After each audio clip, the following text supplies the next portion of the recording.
Hello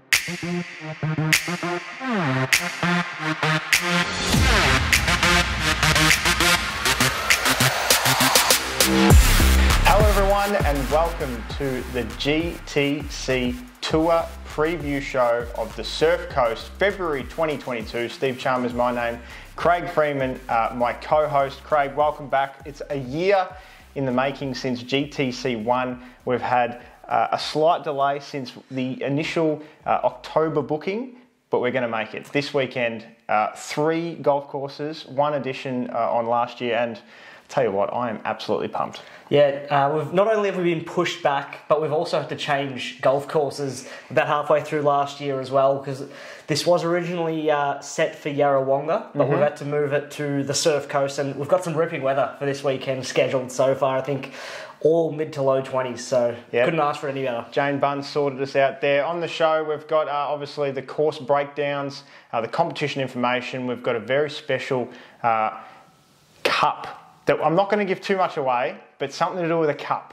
That's what's the addition to the 2022 GTC Tour. Prizes on offer, obviously, throughout the 3 days. Player introductions, the odds, and the all-important handicaps and groupings for Friday and Saturday. Yeah, and really looking forward to seeing how the groups split up, but also, more importantly, who are the first 2 people leading the groups off, especially group number 1, on the Saturday. Oh, that is the most high-pressured shot of the whole weekend. Okay, so Friday we kick off at Portarlington Golf Club. What do we know about Portarlington? Oh, well, it's tucked away in the beautiful Bellarine Peninsula. Was actually the last choice for us. It was the last voted in one. I think maybe something else actually beat it, but wasn't available originally. So probably we did get moved to it, but it's still a top quality golf course, ranked 62 in the top 100. Which I think would be about similar with Cape Shank last year. So 62 in the top 100, but it hasn't won any GTC awards because, as you said, it barely wasn't even voted. But maybe after this. I think it actually will be the easiest course we play on the weekend, so maybe some people will like it the most. Let's hope so. Should be a good warm-up because Saturday we head to 13th Beach. Yep, 13th Beach, one of the best courses in Victoria. Now, we did get put on the Creek course. The beach course is slightly higher ranked and is a bit more difficult, but nothing to scoff at here. Still the number 26th ranked course in Australia, and was designed by Australia's that's the next course. We've gone early. Too early here. It's just a gently undulating course with fairways and deep bunkers filled with yellow sand, so plenty of bunkers for you guys who are big fans of the beach out there. And I've been told we're the curtain raiser for something a little bit bigger the week after. Yes, the course should be in tip-top condition because we have the Pro-Am running the next weekend, so you won't get the course in better condition than we'll get it. So you never know, it might be a qualifying tournament for the winner on Saturday. And of course Sunday it all wraps up. Teams event at the Sands Torquay. Now this is the one that was designed by Australia's own Stuart Appleby. I actually have a mate who played this course and he said he's never seen so many bunkers in his life. So again, a lot of sand to look forward to, but this is supposed to be a really good course. Unbelievable. Let's take a look at how we're playing. Obviously, I mentioned Sunday is teams, but let's start back on the Friday. How's it all going to work out? So Friday we'll be playing a stroke event. Pretty simple. Play your normal shots, add your score up at the end as you normally would, and then just minus whatever your handicap is. So if you're off 20 and you score 100, you actually get 80. Fair enough. Saturday, we like to call it Championship Day. I know Sunday is usually, in terms of PGA, it's the finals day. You win the title. But for us, we do things a little bit differently around here, GTC style. Saturday is Championship Day. It's singles day. And how are we playing that? We're playing at Stableford, same as last year. So equal opportunity for everyone. You have a bad hole or two, it doesn't ruin your whole round, and it'll be a red-hot competition once again. It was pretty tight up the top last year. I think, Kyle did pip us by a couple of shots, but I think the next 3 were all within a shot or 2. Played some fantastic golf, did Mcmullen, on the Saturday last year. And Sunday, it's similar to how we teamed up last year, but with a little bit of a twist. Yep, so we'll be going with a 2-man Stableford multiplier. So basically, you and your partner's score gets multiplied together on each hole. The main difference from the Sunday last year to this one is both your scores count equally on each hole. So you both want to score well, whereas last year you could have one guy have a really good score, one guy have a bad score. It's a good score for the round. Now, I did preempt this at the start of the show, mention something about a cup. We've got a sponsor on board for this as well. We're very excited to announce the drum roll, the Print Locker GTC Cup. It basically captures all 3 days. There's a point system, and there's going to be an eventual winner across the course of the 3 days. Yeah, and this will be weighted. So why don't you take us through those weightings? Yep. So Friday, obviously, we've had 2 participants pull out. They couldn't quite make it, so we've had to just pull the points back a little bit on Friday to give those 2 a chance, but we wanted to make sure that they were penalised a little bit. So 6 points for first on the Friday, 4 for second, 2 for third, and 1 for fourth, and that is it. 5th and 6th do not score. Obviously, we mentioned Championship Day on Saturday, so that's where the bulk of the points will be earned. 13, 11, 9, 7 for your top 4, and you can see the rest on screen now for the bottom 4. And then teams event on Sunday. If you win, you both get 8 each, and it works down from there. So pretty exciting, actually. Bit of a participation award on the Sunday as well. Everyone can get at least 2 points. So the worst score you could possibly have is 3 for the weekend. But if you ended up with 3, gee, you've had a shocker. And I'm pretty pleased to say, no thanks to Print Locker, mind you, because they are the sponsor, but the champion of the weekend will get a bottle of grog, a pair of golf-themed socks, and their name on the GTC Shield, which hasn't quite been organised yet. It's in the works. It's on its way. Let's have a look at the rest of the prizes. Obviously, we've mentioned the ultimate, but there's still prizes across the course of the weekend. So Friday, something about dinner. Nice and simple. The winner on Friday doesn't have to pay for pizza when everyone else splits it. Saturday, we're going to move the voucher to the Saturday. So it'll be a $60 House of Golf voucher for the winner on the Saturday. Runner-up will get a bottle of wine. And then on Sunday, the winning pair will also get some alcohol. And I know there's a few other specials down on the bottom of your screen if you do something spectacular throughout the weekend, but I highly doubt that because we're all absolute hack golfers. Now listen, don't go anywhere because we're going to take a short break because I know you're looking forward to seeing the player reintroductions and of course the handicaps and the groupings reveal. So that's coming at you right after this short break.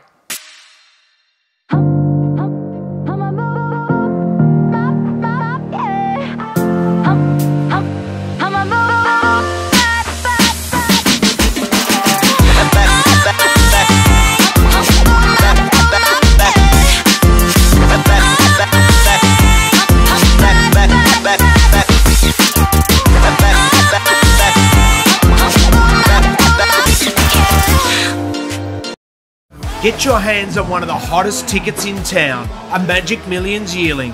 My Racehorse has ownership opportunities for you to compete at the highest level with some of Australia's best trainers. We've got colts and fillies by the likes of Extreme Choice, Brunt, I Am Invincible, Schnitzel, Zoostar and more. Download the app or visit myracehorse.com to get involved today. My Racehorse, elite racing, affordable ownership. Welcome back to the GTC Tour pre-show Surf Coast 2022. Hope you enjoyed your short break getting your chips or your soft drink or whatever you did in that minute or so break. Let's look at the players. Now, obviously you and I, we know each other. We're pretty well. We're the co-hosts of the show, but we've got 6 others to highlight and premiere. And let's just get straight into it. Let's start off with the finest golfer of the lot, and his name is Christian Tricholus. Yep, the only man golfing in a hoodie in his photos as well. Better known on the course as Trick, still the youngest man on the tour with us. Thinks more golf on pro courses would help him, but he probably just needs to hit the range and learn how to hit the ball. And the big question, well, I thought it was a question, but it's been answered. Did he have a third polo?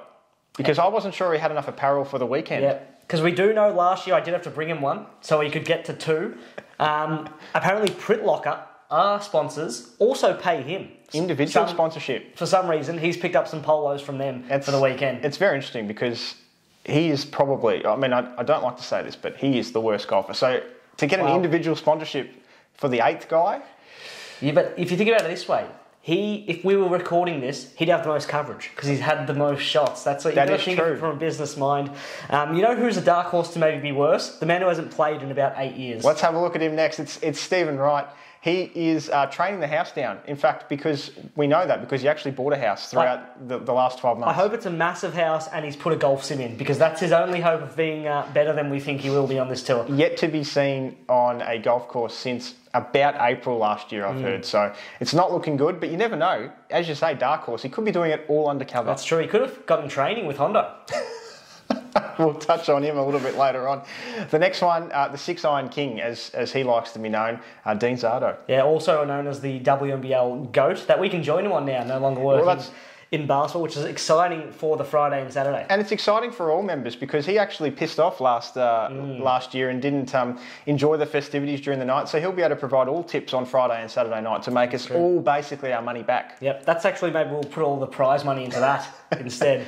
And that takes us to the man better known as Greg. That's right, George Seraphim, the Yarrambat King, I think he'd like to declare himself, because I'm not sure if you've heard, but tell me more. Supposedly he's holed out on the 9th hole at Yarrambat from about 120 metres. I'm pretty sure he'll tell you it's 140 or 150. The gentle 9-iron. That's exactly right. A little bit of a dark horse as well, but can he put it all together on the day? Yeah, well, I think running in with a pretty high handicap, I think Greg has the biggest difference between his best and his worst. There's a big gap there, but can he find his best on a day? Probably takes it out. Well, it's interesting. We'll find out. Obviously, there's Steve Chalmers, myself. I'm not going to go into talking about myself, but obviously... No new clubs this year? No, the clubs aren't a new thing, so I don't know what I'm going to talk about. That is the question. We'll just skip to the next person then. Well, the X Factor. Hondo. We'd like to call him the X Factor, Alexandra Matidis. I'm just looking forward to the wobbly thing, the dildo, the big dildo. Like that's got to make an appearance. So the golf dildo and the driver, that is his coaches, will they make a return? I have a feeling they will. I have a big feeling they will. RACV employee now, just at the wrong time after they got rid of all their golf courses. The Sands was an RACV course. Oh well, maybe he might get some local knowledge from some fellow colleagues who previously played there in the past. 2 to go, obviously yourself included. Kyle McMullen's the next one, and the inaugural champion. Yeah, the defending champion from the Saturday. He has actually picked up some new clubs, so even though he won, he was still looking for some improvement in his game. Be interesting to see if that helps. And also, is he bearded or beardless? Had a shocking handicap earlier, leading up into the tour, but I think he has just stretched that out a little bit. It is still lower than it was when he won last year, though. Yeah, correct. And of course, in the end, my partner in crime here, Craig Freeman, the very professional rules-based player, and the one that we have absolutely no fucking idea what his handicap is, because he doesn't go by the GTC system. He actually goes by the official system. Rogue. So who knows what he's going to turn up with today. He'll submit his sheet, he'll get his number back, and that's when we'll find out. Let's look at some of the odds, obviously brought to you by the RSPCA. The longest drive and nearest to pin, there's your odds on screen there. Hopefully you can pick a winner and make sure you do gamble responsibly. The big one. Massive. This is how we finish. This is what everyone's been waiting for. The handicap reveals, the group reveals. Craig, I know you've been chewing my ear off during the ad break about who was going to tee off first on Friday, who was going to tee off first on Saturday. I think you were praying it was going to be Dean, because we just loved how it all unfolded. We want a reproduction of the event of last time. And just so you guys know, we have done a Google randomizer in the break to sort all these out. We have recordings of it, actually, if anyone doesn't believe us. If there is disputes, there are official because just looking at the results, you'll think we've made them up. It's quite humorous. Anywho, let's look at the handicaps quite quickly. Here's Christian Tricholus, 39.1. He's 1,000 to 1. I mean, you could take 10,000 to 1 and you still wouldn't be getting your money back. 39 is very low. He should be in the 50s, I was thinking 50, yeah. Stephen Wright, wrong. He's 35.3. His Saturday odds are 100 to 1, basically based off the lack of playing time. It's worth $1 because you don't know if he's come back in better form. That's true. Dean Zardo, the GOAT, as you mentioned earlier, the WNBL GOAT, he's the same as Stephen Wright. I found that quite interesting, 35.3. Hasn't played much golf recently, but did put in 80-something holes about a month ago. Yes, and he'll be the most prepared. He will 3 days, he did that all in one. So he should be breezing through it. So maybe he'll play them all on the Friday and then just watch us. That could be interesting to see. George Seraphim, we mentioned him before, 34.1. He's $11, and I heard he's favourite to crack the Sands first too. Yeah, on his own odds on the Twitter page, him and Hondo, strong favourites, rest of field $6. Steve Chalmers, myself, 18.5. That just came down after a handy round at Woodend, which 6 of you would not know where that was. Tell you what, Woodend, just as an aside, we've never walked bigger hills in our life, and also that's one of the hardest courses I've ever played. I can assure you I'm very glad we have 3 days of 3 carts. Yeah. Because I don't want to be doing Woodend again. Hondo, it's an interesting handicap, 21.8. I think that could be good enough to put him into favouritism. As it says on screen there, $3.50. Yeah, so he'll be off 22 on the day. Red hot chance that we all know with Hondo, it's between the ears. Absolutely. He's got to get off to a good start, otherwise he could absolutely lose it before the back nine even begins. Kyle Mcmullen, this must be an old photo. Clean-faced Mcmullen. I don't know who that guy is now. He's 17.1, the inaugural champion, $21 though. It's a big price. It is. 17 is very low though. I think we might maybe look for him a chance on the Sunday, but it's going to be tough for him to go back-to-back Saturday.